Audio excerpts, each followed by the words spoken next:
Apa pengertian PPN? Pajak pertambahan nilai atau PPN adalah pajak yang dikenakan pada setiap transaksi jual beli barang dan jasa di Indonesia. PPN mengenakan beban pajak pada nilai tambah yang terjadi dalam setiap tahap peredaran barang atau penyediaan jasa. Terus, poin penting tentang PPN di Indonesia apa aja sih? 1. Tarif PPN. Tarif PPN di Indonesia bervariasi tergantung pada jenis barang atau jasa. Terdapat dua tarif utama yaitu 11% dan 0% atau bebas PPN. Serta tarif khusus lainnya beberapa barang dan jasa mungkin dikenakan tarif 0% atau dibebaskan dari PPN. 2.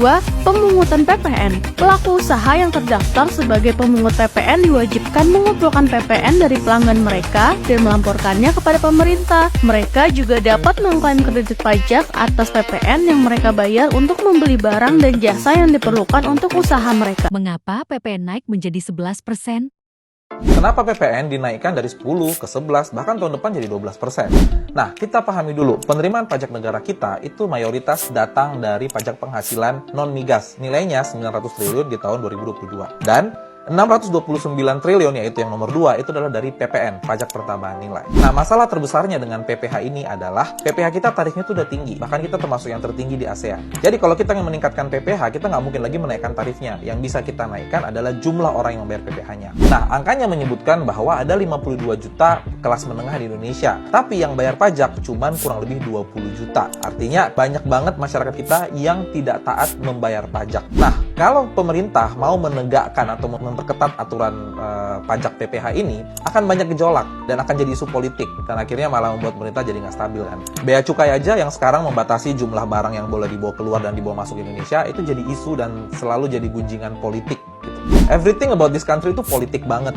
Jadi kebijakan pajak pun jadinya politis. Nah, akhirnya pemerintah nggak punya cara. Yang paling gampang ya dengan menaikkan pajak yang nggak mungkin dihindari oleh semua warga masyarakat, yaitu PPN. Contoh kasus. Langganan Spotify apakah dikenakan PPN 11%? Berdasarkan Undang-Undang HPP, terdapat kenaikan PPN dari 10% menjadi 11% yang berlaku mulai 1 April tahun 2022. Sehingga dalam hal ini Spotify sebagai pihak pemungut berkewajiban untuk memungut PPN sebesar 11%. Pemungutan PPN dilakukan bersamaan saat konsumen melakukan pembayaran atas pembeliannya. Apa mungkin PPN naik 12%? Mulai 2025, PPN resmi naik jadi 12%. Menteri Koordinator Bidang Perekonomian belum lama ini memastikan kalau PPN bakal naik menjadi 12%, tepatnya per 1 Januari 2025 mendatang. Menjatuhkan pilihan, bahwa pilihannya adalah keberlanjutan. Tentu kalau keberlanjutan, berbagai program yang dicanangkan pemerintah akan dilanjutkan, termasuk dalam kebijakan PPN.